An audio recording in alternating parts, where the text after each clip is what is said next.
Que el Señor les bendiga en este día. Les damos gracias a Dios por poder tener la posibilidad de una vez más tener la libertad para poder adorarle, para poder bendecirle en este lugar de adoración. Les doy gracias al Señor también porque constantemente este último tiempo hemos estado viendo caritas nuevas. Eso es porque el Señor sigue obrando. Y debemos seguir orando para que el Señor siga orando en nuestros familiares, nuestros amigos, nuestros vecinos. Que el Señor pueda seguir compartiendo este mensaje a través de nuestras vidas. Me dan un segundo para poder abrir aquí el torpedo. Me gustaría que pudiéramos abrir Génesis 30, versículo 1 al 24, y poder comenzar con la lectura. Dice el versículo 1: viendo Raquel que no daba hijos a Jacob, tuvo envidia de su hermana, y decía a Jacob: dame hijos, o si no, me muero. Y Jacob se enojó contra Raquel y dijo: ¿soy yo acaso Dios que te impido el fruto de tu vientre? Y ella dijo: he aquí mi sierva Bilha, llégate a ella y dará a luz sobre mis rodillas, y yo también tendré hijos de ella. Así le dio a Bilha su sierva por mujer, y Jacob se llegó a ella. Y concibió Bilha y dio a luz un hijo a Jacob. Dijo entonces Raquel: me juzgó Dios y también oyó mi voz y me dio un hijo. Por tanto llamó a su nombre Dan. Concibió otra vez Bilha, sierva de Raquel, y dio a luz un segundo hijo a Jacob. Y Raquel: con luchas de Dios he contendido con mi hermana y he vencido. Y llamó su nombre Neftalí. Viendo pues Lea que había dejado de dar a luz, tomó a Silpa su sierva y la dio a Jacob por mujer. Y Silpa, sierva de Lea, dio a luz un hijo a Jacob. Y dijo Lea: vino la ventura, y llamó su nombre Gad. Luego Silpa, la sierva de Lea, dio a luz otro hijo a Jacob. Y dijo Lea: para dicha mía, porque mujeres me dirán dichosa. Y llamó su nombre Aser. Fue Rubén en el tiempo de la siega de los trigos y halló mandrágoras en el campo, y las trajo a Lea su madre. Y dijo Raquel a Lea: te ruego que me des las mandrágoras de tu hijo. Y ella le dijo: es poco que hayas tomado a mi marido, sino también que te has de llevar las mandrágoras de mi hijo. Y dijo Raquel: pues dormirá contigo esta noche por las mandrágoras de tu hijo. Cuando pues Jacob volvía del campo tarde, salió Lea a él y le dijo: llégate a mí, porque a la verdad te he alquilado por las mandrágoras de mi hijo. Y durmió con ella aquella noche. Y oyó Dios a Lea, y concibió y dio a luz el quinto hijo a Jacob. Y dijo Lea: Dios me ha dado mi recompensa, por cuanto di mi sierva a mi marido. Por eso llamó su nombre Isacar. Después concibió a Lea otra vez y dio a luz el sexto hijo a Jacob. Y dijo Lea: Dios me ha dado una buena dote. Ahora morarán conmigo mi marido, porque le he dado a luz 6 hijos. Y llamó su nombre Zabulón. Después dio a luz una hija y llamó su nombre Dina. Y se acordó Dios de Raquel y la oyó y le concibió hijos. Y concibió y dio a luz un hijo. Y dijo: Dios ha quitado mi afrenta. Y llamó su nombre José, diciendo: añádame Jehová otro hijo. Cuando nosotros nos enfrentamos a este tipo de capítulos, versículos del Antiguo Testamento, ¿cierto? En un tiempo en el que Dios no había entregado la ley, podemos ver este tipo de situaciones vergonzosas de la humanidad, ¿cierto? Que sin comprender bien los deseos de Dios, sucedían este tipo de cosas. Y el asunto aquí es que, si podemos recordar la historia, cuando Jacob llega, ¿cierto?, a estas tierras extrañas y ve a Raquel, se enamora inmediatamente de ella. Y hace un acuerdo con su padre de que si él trabaja 7 años por Raquel, su padre se la va a entregar en casamiento. Pero resulta que cuando pasaron los 7 años, le entregó en casamiento a la hermana de Raquel, que era la hermana mayor, y le entregó a Lea. Entonces ahí él fue a alegar: pero que cómo, y resulta que se casó engañado porque tenía un velo y se casó con ella y se provocó un problema.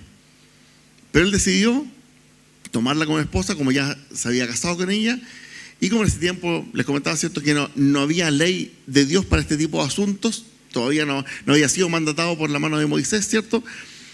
Y Dios comienza a generar algo ahí entre ellas.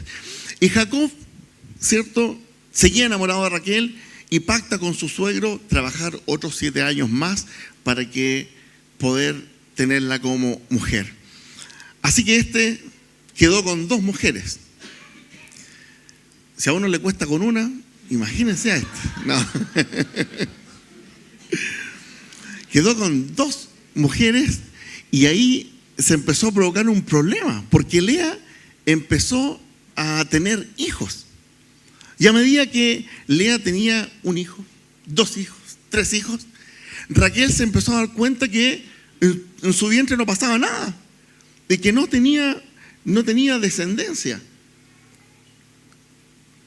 Por tanto, empezó a sentir celos de su hermana, celos de todo lo que estaba pasando. Y aquí ya empieza una historia dramática y de error tras error. Y hay una primera frase que de alguna manera comienza a marcar el rumbo de todo esto. Y es que Raquel le dice: dame hijos o si no, me muero. Había un deseo intenso del corazón de Raquel para que su esposo le diese hijos, para que su esposo pudiese estar con ella y tener la bendición de darle un hijo, pero no sucedía. Y ella comenzó a tratar de ayudar en esta situación y no se le ocurrió nada mejor que entregar a su sierva. En ese tiempo era una costumbre que sí se practicaba en el Medio Oriente, en la zona de Mesopotamia, en que entregaban a sus siervas a sus maridos y eso se contaba como hijos de la esposa. A Raquel no se le ocurrió otra con su mentalidad, ¿cierto?, de Medio Oriente, no se le ocurrió otra cosa que entregarle su sierva a su marido, y ahí tuvo un hijo. Después tuvo otro, pero por supuesto que había algo en el corazón de ella que le decía: sí, tú le llamas hijos, todos los demás los reconocen como tu hijo, pero todos sabemos que no es así.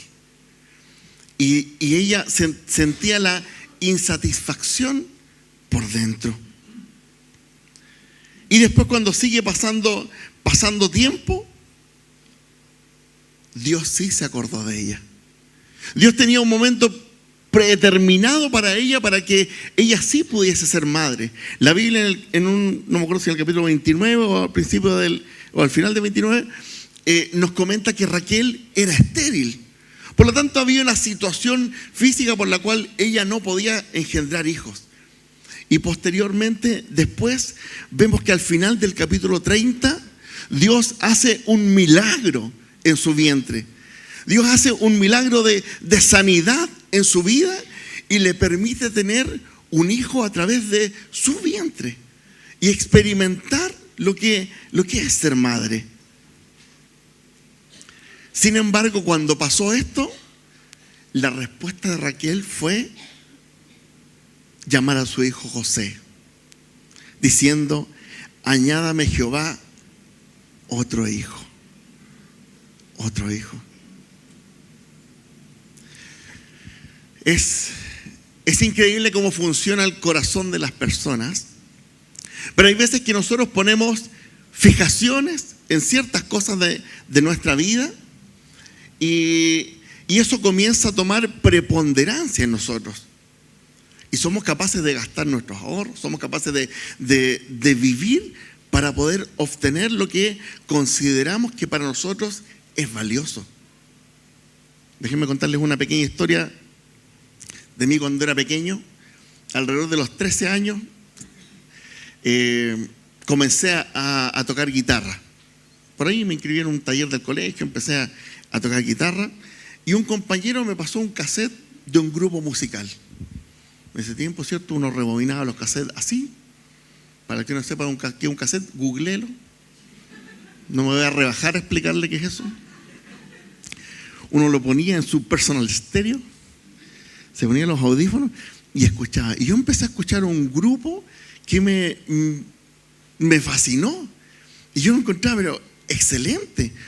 Y como que en mi curso se provocó que a todos nos gustaba el grupo musical y podíamos compartir, y el otro por allá salía con otra cassette y todos copiándolo con el compañero que tenía ahí la radio para copiar. Eran otros tiempos. Y se nos copiaba los cassettes y todos después escuchando esto. Y a mí en ese momento de mi vida yo dije, no, esto es lo que quiero ser. Quiero ser un fan de este grupo. Y con mis 13, 14 años, yo todo el dinero que tenía en ese tiempo, yo manejaba muy poco dinero. Yo a esa edad, a mí nunca me dieron mesada. Yo hoy día veo que los niños de 13 años tienen celulares de 100 lucas, andan en la billetera con plata, comen pizza en Little Caesar Pizza y se van a McDonald's y comen sus cosas. A esa edad nada. Si yo quería ir a Estación Central, al centro de Santiago o a Providencia, me iba a pie, así de pobre. Y me crié en esa zona. Y me acuerdo que todo el dinero que yo podía juntar, en mi casa eran todos mucho más adultos que yo, mis hermanas, yo me llevo una distancia de 9 años con una, 13 años con otra, 14 años con otra, así que eran todos adultos, así que el que me quería mandar a comprar, yo estaba dispuesto porque me quedaba con los vueltos. Así que iba a comprar todo lo que me pedían y me quedaba con los vueltos, y así iba juntando plata. Entonces me colgaba mi plata y me iba para San Diego a comprar cancioneros, alguna polera, alguna cosa de esta banda, y todo en ese momento de mi vida comenzó a girar en torno a esa banda.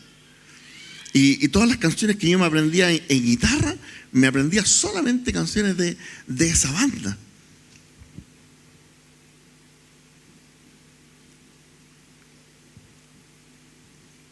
Y poco a poco me fui dando cuenta que esto ya se me estaba desbordando un poco y que yo había generado un ídolo. Yo no sé si en ese tiempo se le llamaba ídolo a los cantantes, pero hoy día a destajo nomás se les llama ídolos. Y lo que yo había creado en mi corazón había sido un ídolo. Un ídolo que yo estaba dispuesto a gastar todo mi dinero, que estaba dispuesto a gastar todos mis recursos, en el cual yo invertía todo mi tiempo o en escucharlo o en tocar la guitarra y tratar de cantar como él. Y el hombre puro gritaba. Imagínense a mí en el patio. ¡Ah! Los vecinos quizás qué pensaban. Y yo gritando ahí, tratando de desgarrarme la voz para cantar igual. Nunca canté igual. Y me acuerdo que todo lo que me rodeaba comenzaba a tomar forma de esto. Todo en mi vida, ¿cierto? Yo me quería juntar solamente con las personas que hablaban de eso, compartía de eso, iba a mi casa, llegaba a escuchar ese tipo de música. Después cuando salió en TV y pude empezar a ver videos, yo estaba pero fascinado y perdía horas y horas tratando de que se repitiera el video. No era como ahora, ¿cierto? Que uno puede poner 1000 veces. No, uno tenía que esperar que la programación pasara. Y todo giraba en torno a eso. Y lo que yo había construido en mi corazón era un ídolo. Era algo que yo no necesitaba para vivir. Era algo que yo no necesitaba gastar mi dinero en eso, pero sin embargo lo hacía. Y eso es lo que justamente pasa cuando nuestro corazón se enamora de algo. Y hay una diferencia fundamental en nuestra mente y nuestro corazón, ¿cierto? Nuestra mente muchas veces nos dice cómo deben ser las cosas, pero el corazón dicta fuerte, un ímpetu fuerte. Todos los que han estado enamorados, el hermano Tocle aquí, quizás qué locuras hizo cuando era joven y enamorado, porque uno cuando se enamora, ¿cierto? Está dispuesto a gastar su dinero, está dispuesto a todo, ¿cierto? Por esa persona, a caminar si es necesario, a no comer si es necesario. Ahí le puse, ¿eh? El niño que enloqueció de amor. Mi suegra me dice, no le pongáis. ¿Ve que la conozco? Pero cuando uno está enamorado y el corazón dicta algo, uno entonces comienza a hacer caso y la razón se pierde. Y eso fue exactamente lo que le pasaba a Raquel. que su corazón le dictaba que la única manera de que su marido la iba a aceptar era teniendo hijos. Y ella comenzó a tener una fijación en tener hijos y tener hijos y tener hijos. Y esa fijación estaba ahí. Y cuando Dios la bendijo con uno, ahí nos damos cuenta que había un problema. Porque no se conformó con eso. En mi caso, cuando nosotros quisimos ser hijos con Gaby, nosotros estábamos súper conformes con el Dani. Y yo había leído un libro que hablaba de esto y siempre me cuidé. Esto lo hablamos varias veces con Gaby, de que nuestro fin no fuera tener hijos solamente. Si Dios nos bendecía bien, y si no, no lo iba a hacer nomás.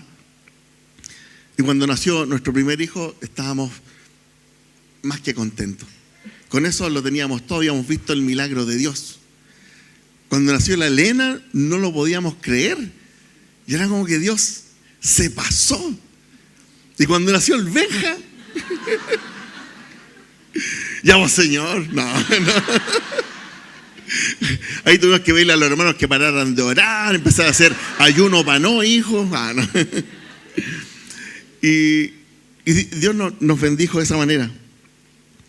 Pero yo veo que aquí el corazón de Raquel no paró cuando Dios le dio a su hijo. Su corazón siguió anhelando poder tener hijos. Su corazón siguió esperando poder seguir agradando a su esposo y ganarle la competencia a su hermana. Ya se había tornado como una competencia en el que día a día era competir por el amor de su esposo, porque vivieron un modelo muy desordenado. No era lo que Dios quería para ellos. Ellos lo vivieron así, pero no era lo que Dios quería para ellos.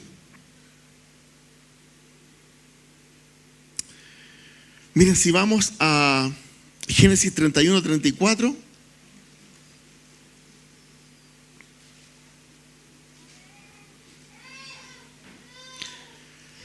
Vamos a leer aquí parte de una historia que les comento después.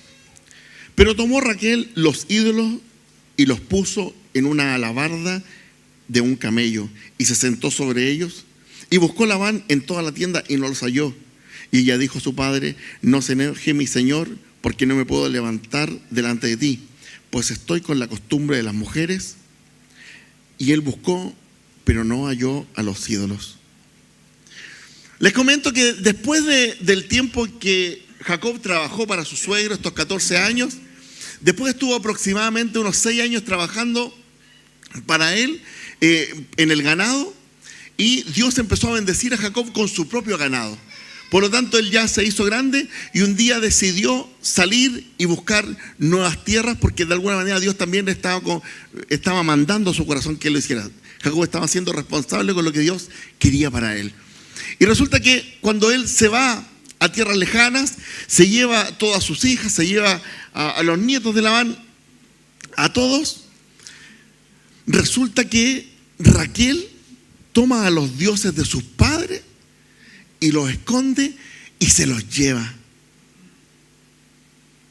Bueno, resulta que el padre, cuando llegó, no sabía que ellos habían ido, se provocó un problema ahí, salió buscándolos. Dios tuvo que llamarlo en sueño ahí, porque parece que iba con ganas de matar a Jacob. Pensó que había robado todo de su casa, pero no era así. Y resulta que él decía: pero me faltan mis ídolos, po. Y esos ídolos eran, al parecer, eran unos monitos así de madera que Raquel había tomado, había llevado, y el día que los estaban buscando, los estaba escondiendo. Y resulta que no se le ocurrió nada mejor que ponerlos arriba, ¿cierto?, del lugar donde ensillan a los camellos, sentarse ahí arriba, ¿cierto?, y decirle a su padre que ella no se podía parar de ahí porque estaba con la costumbre de las mujeres. Hay algo que nos empieza a llamar la atención, porque los ídolos nos hacen pecar. Si a lo mejor no te has dado cuenta que hay ídolos en tu corazón, o que algo se está transformando en un ídolo, es porque nos impulsa a pecar. Y a ella la llevó no solamente al robo, sino la llevó a la mentira. Y lo que creo es que ella, como Dios no había seguido respondiendo, y esto estoy elucubrando. Como Dios ya no había respondido más por hijos, ella comenzó a tomar y comenzó a pedir a otros dioses.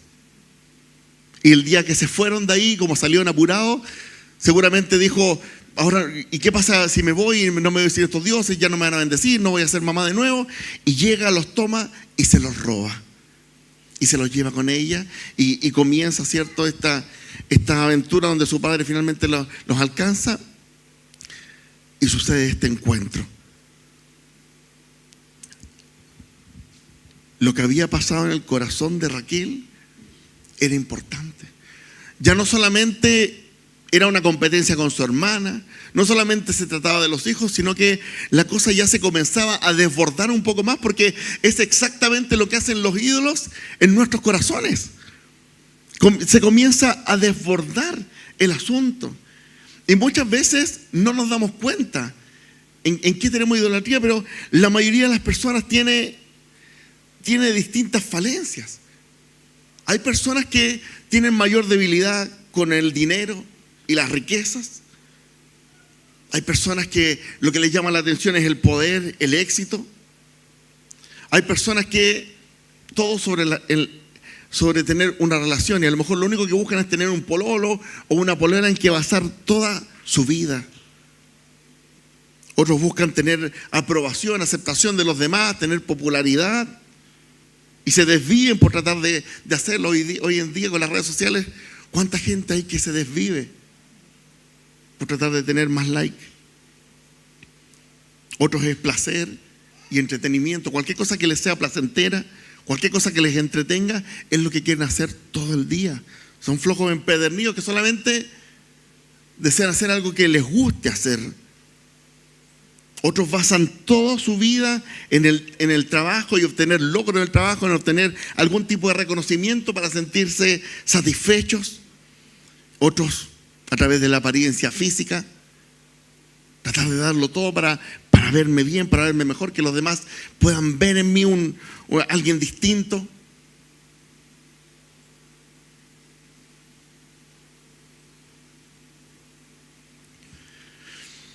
Hay áreas que nos llaman más la atención. Y muchas veces venimos delante de Dios y traemos delante de Dios las áreas que nos son más fáciles de dar. Me acuerdo que una vez conversando con un joven, me dijo: ¿sabes qué? Yo me he dado cuenta que no le tengo ningún aprecio al dinero. Y me he dado cuenta que cuando Dios me pide, yo doy en la iglesia y no tengo ningún problema y me siento bien de que no tengo ese problema. Y yo te puedo decir, Carlos, que lo que Dios me pida, yo se lo daría. Pero yo a él le conocía. Y yo sabía que en su corazón se había albergado alguien que Dios no quería para él. Así que lo confronté y le pregunté: ¿y ahí qué pasa con este aspecto de tu vida? ¿Qué pasa con esa persona que tú sabes que no es el plan de Dios para ti? Sabes que la Biblia nos habla del yugo desigual y tú igual quieres insistir. Y fue como que por primera vez se le hubiesen abierto los ojos y dijo: uy, no me había dado cuenta. Y es porque las personas muchas veces quieren poner énfasis en lo que hacen bien, pero somos muy malos para mirar cuáles son las áreas que nos cuestan, cuáles son las áreas que nos son difíciles. Probablemente Raquel era una persona extraordinaria. Probablemente Raquel era amorosa. Probablemente Raquel era simpática, era bondadosa. Tenía muchas cosas buenas en su vida por el cual su esposo la amaba. Y su esposo la amaba sin hijos y la amaba más que a todo lo que amaba a Jacob. Jacob amaba a Raquel. Seguramente tenía tantas características buenas, tantas características positivas, que a lo mejor ni ella misma se daba cuenta que esto que había albergado en su corazón era lo que la estaba llevando a la ruina, a una vida de mentiras, a una vida en la cual comienza una maraña detrás de otra y se comenzaba a meter en situaciones que no quería estar porque no había podido rendir este ídolo que estaba en su corazón, que era: yo quiero que mi marido me acepte y me acepte por lo que le puedo dar, en vez de haber entendido que su marido ya la amaba. Muchas veces somos capaces de entregar tanto para que otros nos acepten,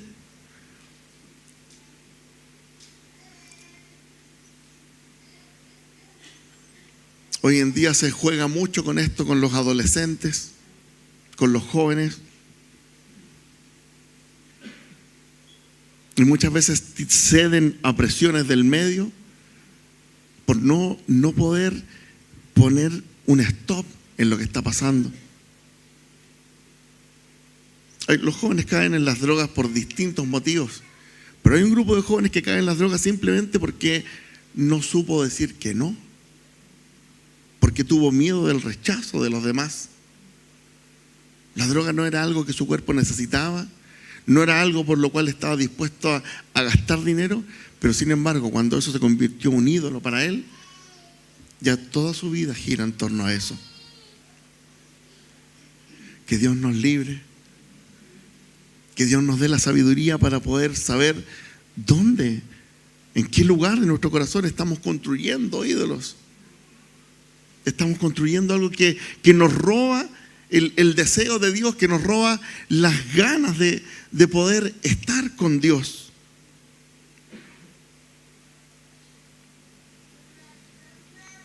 Quiero ir a Génesis 35, versículo 16 al 21.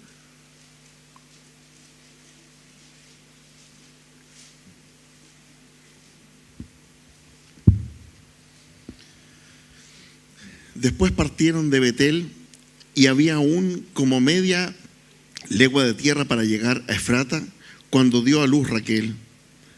Y hubo trabajo en su parto. Y aconteció, como había trabajo en su parto, que le dijo la partera: no temas, que también tendrás a este hijo. Y aconteció que al salírsele el alma, pues murió, llamó su nombre Benoni. Mas su padre lo llamó Benjamín. Así murió Raquel y fue sepultada en el camino a Efrata, la cual es Belén. Y levantó Jacob un pilar sobre la sepultura. Esta es la señal de la sepultura de Raquel hasta hoy. Y salió Israel y plantó su tienda más allá de Migdal Edar. Cuando uno llega a este capítulo, a estos versículos, lo obvio es pensar: si Raquel hubiese parado con ese deseo insostenible de tener hijos, no hubiese seguido pidiendo hijos, y no hubiese tenido este hijo, ella no habría muerto. Habría podido criar a José, quizás José habría tenido otro destino. Sin embargo, Benjamín no tuvo una madre. El más pequeño de las tribus no tuvo madre. Y el deseo intenso de Raquel de tener a hijos la llevó a la muerte. Y muchas veces eso es lo que pasa cuando deseamos cosas intensamente con nuestro corazón y que se transformaron en ídolos en nuestra vida. Este es el final que sucede en nuestras vidas. Esto es a lo que apuntan los ídolos que nosotros podemos construir en nuestra vida. Es quitarnos poco a poco nuestra vida. Hoy en día hay jóvenes que no tienen recursos, sin embargo, están dispuestos a pagar millones por ver a su artista favorito, a pagar cientos de dólares por ver a su artista. Y cuando terminó esa experiencia, no queda nada. Eso fue una experiencia, casi como un sueño, casi como si se lo hubiese imaginado. Y no es nada más que eso. Y esos son los ídolos. Son dioses de palo que la gente se construye, que no hablan, que no hacen milagros.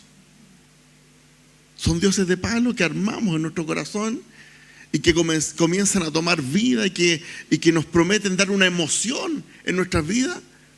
Pero eso es pasajero.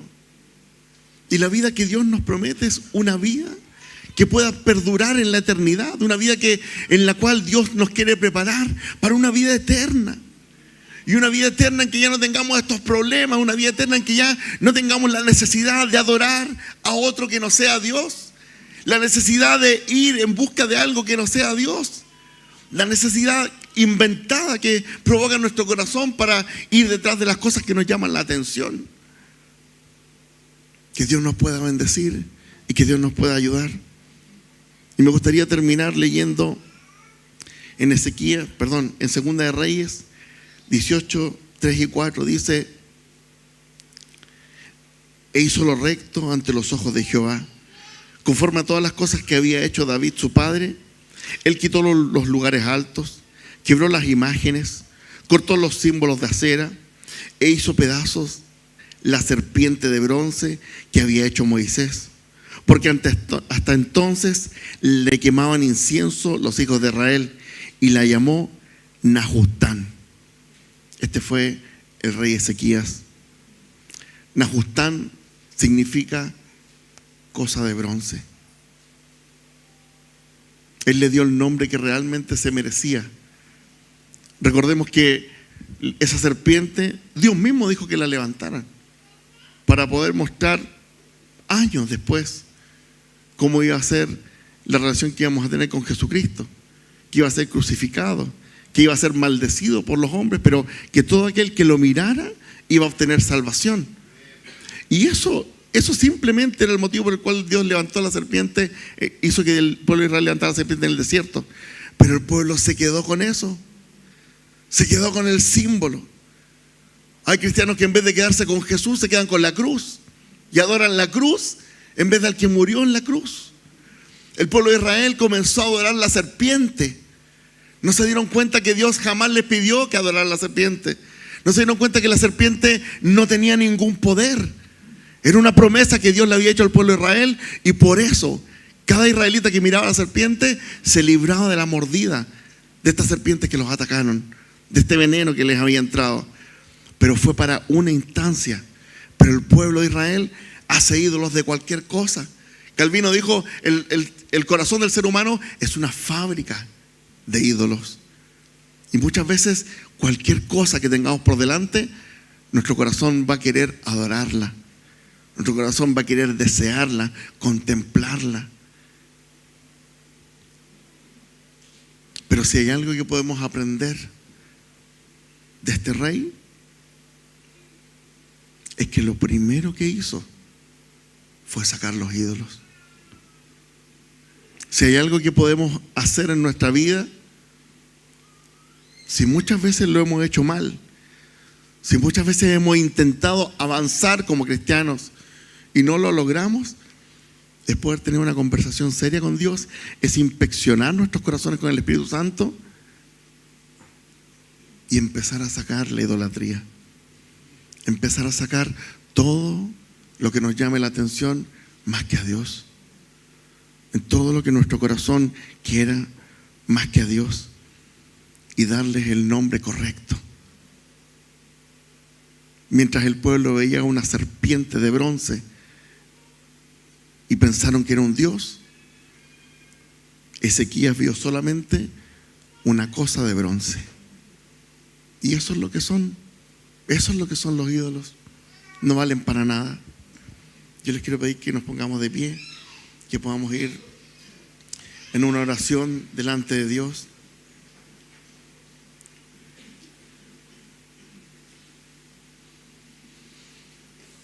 Yo les quiero ser sincero, mientras yo preparaba esta predicación me di cuenta que hay cosas que en mi corazón tienen que cambiar. Yo quiero hacer una oración sincera delante de Dios, y te quiero dar también este minuto para que tú puedas ir delante de Él.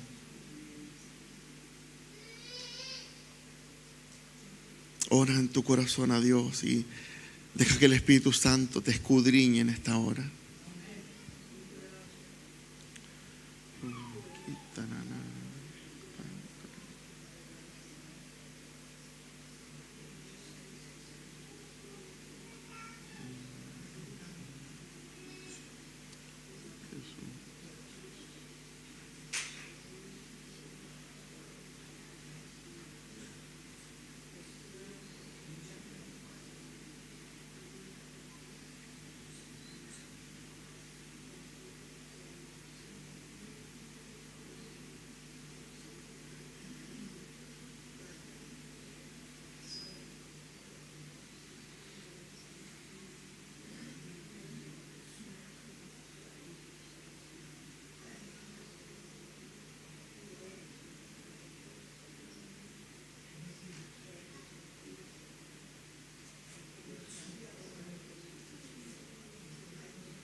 Dios, oramos a ti, Señor, para que tu Espíritu Santo escudriñe nuestros corazones en esta hora, Señor. Para que tu presencia descienda en nuestras vidas, Señor, y nos haga ver nuestros corazones con claridad, Señor. Es muy común, Señor, que no nos demos cuenta, Señor, cuando nuestro corazón va amando otras cosas, Señor. Cuando nuestro corazón va levantando ídolos, Señor, que no tienen ningún sentido, pero les hemos dado el mayor sentido de la vida. Oh Dios, te pido, Padre, que tú puedas bendecirnos como iglesia. Te buscamos en esta hora y pedimos perdón en nuestros corazones, Señor. Para que tú, Señor, una vez más nos mires y te agrades de nuestra vida. Para que nuestra vida cristiana pueda seguir avanzando, Señor. Vamos delante de ti en esta hora, Señor. Padre, te pido para quienes están tomando decisiones, Señor, tajantes en su vida, decisiones de cambio en esta semana, Señor, que tú les des fuerza en esta hora, Señor, que tu Espíritu Santo, Señor, les pueda hacer sentir, Dios mío, que no estarán solos en los cambios, Señor, que tú estarás, Señor, ayudándonos, porque tu Espíritu Santo, Señor, es aquel abogado, Señor Dios, que está con nosotros, que nos ayuda día a día, Señor. Gracias te damos, Padre, porque tú bendices nuestras vidas, Señor. En esta hora, Dios mío, oramos a ti, Padre, para que tú hagas tu voluntad, Señor, en cada uno de los hermanos que está aquí, Señor. Y que tu presencia, Señor Dios, pueda ser fuerte en esta semana, Señor. Que podamos acordarnos, Dios mío, de nuestras promesas, Señor. Y que con decisión podamos avanzar a una vida de crecimiento en ti, Señor. Te damos gracias en el nombre de Jesús. Amén.